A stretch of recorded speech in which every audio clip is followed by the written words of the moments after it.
Olá, novamente, a todos e a todas. Parabéns a todas as parceiras que falaram. Foram falas muito importantes e, com certeza, vão auxiliar muito a todos que estão aqui ouvindo na sua atuação prática, eu tenho certeza. Foram muito enriquecedoras. E agora, a gente, nessa segunda mesa, vai ser uma mesa sobre o GT Maternidades da Santa Casa de São Paulo, aqui na capital, e que vai mostrar um pouco para vocês como que essa atuação articulada e integrada da rede, ela pode facilitar e ajudar na resolução dessas vulnerabilidades, na superação dessas vulnerabilidades e fazer com que essas crianças e esses adolescentes, né, e essas mães possam ter seus direitos observados. Vai mostrar para vocês como a atuação preventiva pode ajudar muito na resolução desses casos, especialmente quando dessas mães, né, que já na gestação apresentam esses traços característicos da vulnerabilidade e que são potenciais casos em que essas mães vão ser separadas dos seus filhos abruptamente na maternidade. Então, sem muitas delongas, eu acho que elas vão poder falar muito mais para vocês do que eu, e com certeza vai ser muito enriquecedor também, assim como as falas anteriores, para mostrar, é um exemplo de como, na prática, a gente pode fazer essa atuação em rede nesses casos de separação de mães e filhos em situação de vulnerabilidade, diretamente na maternidade ou em momentos muito precoces. Então, para começar, eu chamo a Carolina Perracini, que é formada em terapia ocupacional pela PUC Campinas, especialista em saúde pela Faculdade de Medicina da USP, mestre em ciências pela Medicina Preventiva da Faculdade de Medicina da USP, e atualmente a Carolina ela é articuladora de humanização pelo Núcleo Técnico de Humanização da Secretaria Estadual de Saúde. Carolina, então a palavra é toda sua. Bom dia a todos, a todas. Eu preciso compartilhar a tela, acho que o apoio técnico deve me liberar aí para essa função. E eu queria, enquanto isso, agradecer, né, o convite de estar aqui compartilhando com vocês a experiência desse grupo de trabalho, né? Então, muito obrigada por essa oportunidade e... Será que eu já consigo? Agora eu consegui. E falar que é um prazer enorme poder falar, né, no lançamento dessa cartilha, Maternidade e Vulnerabilidade, né, assim, para a gente está sendo uma oportunidade, um prazer enorme e, ao mesmo tempo, também já queria colocar para vocês que eu estou aqui, na verdade, representando um grupo de trabalho, né? Então, eu estou sendo porta-voz desse grupo, né? O protagonismo é todo da equipe, né, assistencial, e eu estou aqui mais para contar um pouquinho desse trabalho, mas tenho a parte assistencial da equipe que precisa ser reconhecida, que sem eles lá na ponta esse trabalho não aconteceria. Então, esse é o grupo de trabalho de mulheres em situação de rua e seus bebês da região centro. Vocês estão conseguindo ver minha tela?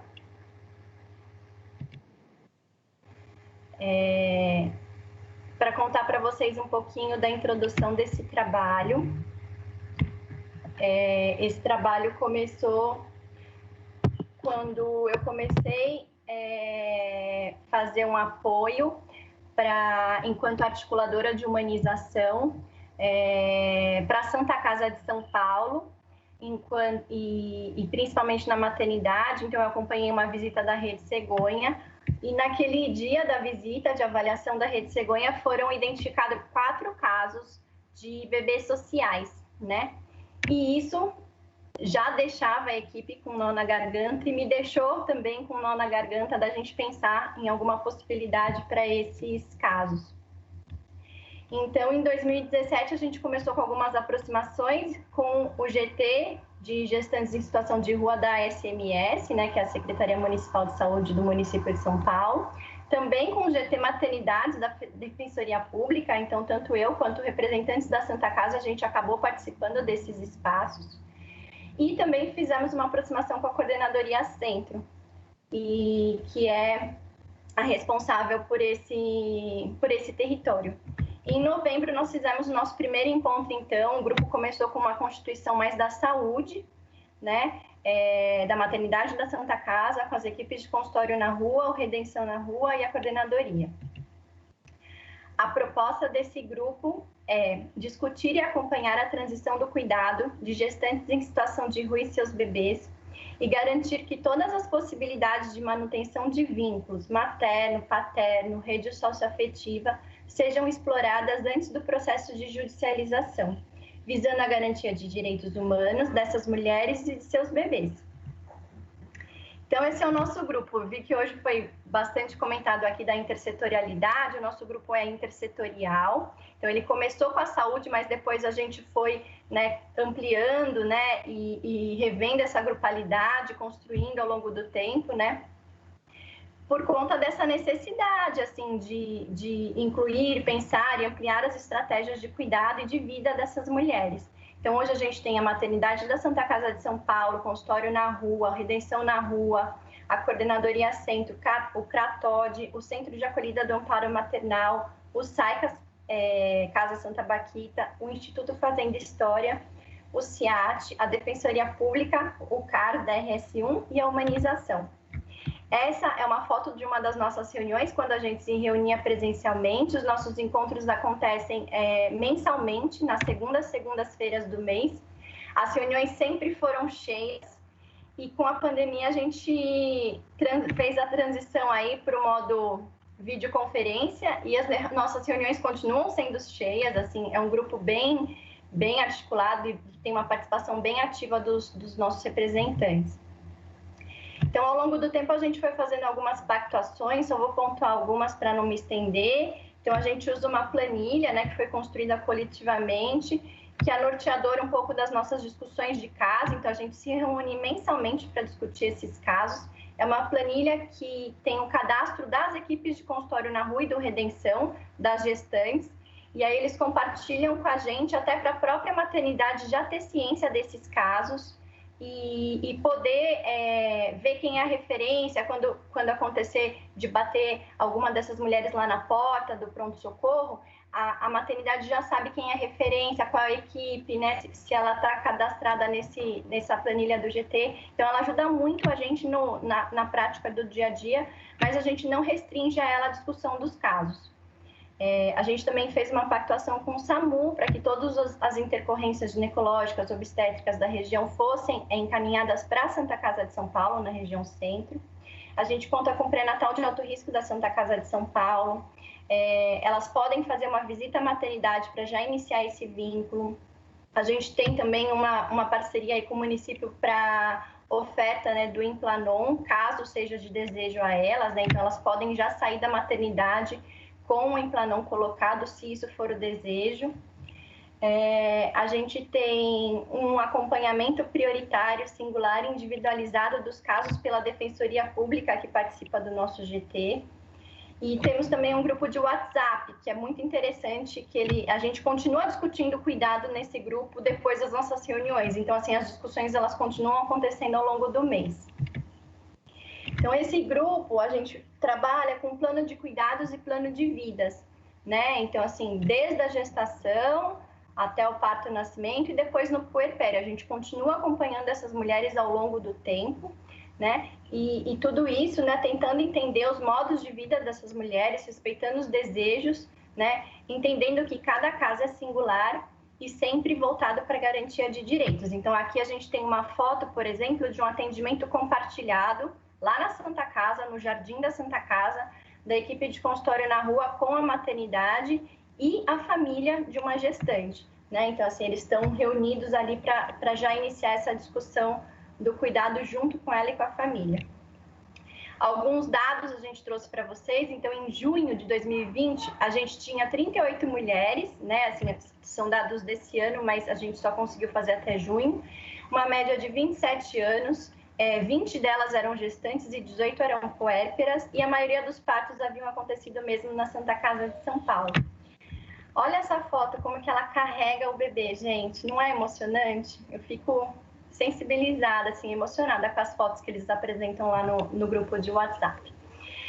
Alguns dos desdobramentos que a gente tem deste grupo, né? Então, assim, são N desdobramentos, né? Mas ou o bebê vai de alta com a mãe para o domicílio, para o retorno do convívio familiar, para um centro de acolhida especializado, para autonomia em foco, ou o bebê vai com a família extensa, ou o bebê fica com o serviço, vai para um serviço de acolhimento familiar fazendo história. A mulher ou a puérpera, elas podem voltar para o território, elas podem optar pelo tratamento no CAPS, no CRATOD, no recomeço, elas podem optar por uma entrega protegida e às vezes vai acontecer o abrigamento do bebê.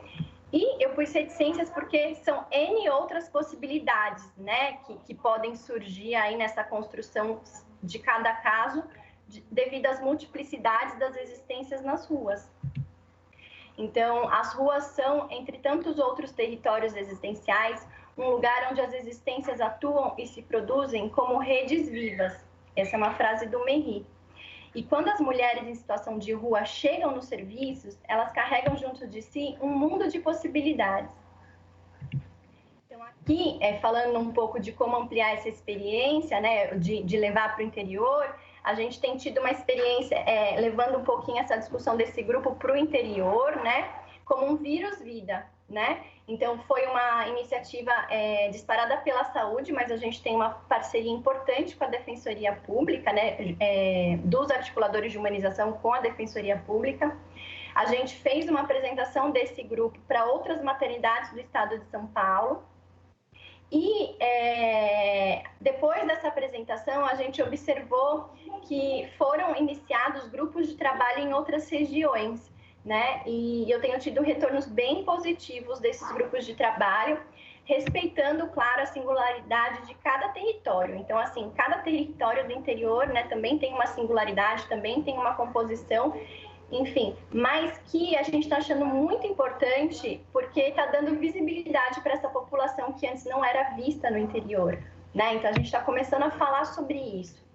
Então, algumas regiões aqui, para vocês terem, entenderem dessa amplitude, então a gente está falando de Presidente Prudente, de Bauru, de Marília e da região sul de São Paulo, por exemplo, que são lugares que já iniciaram essa conversa. E alguns desafios que a gente tem ainda, né, para enfrentar, para caminhar, um cuidado com os nossos registros desses encontros, as nossas planilhas, né? A gente tem a ideia de fazer a cartografia desses casos. A gente observa essa pouca oferta de vagas em serviços de acolhimento mesmo. Uma necessidade de aproximação com a assistência social, a gente gostaria de que elas estivessem junto com a gente na composição dessa grupalidade.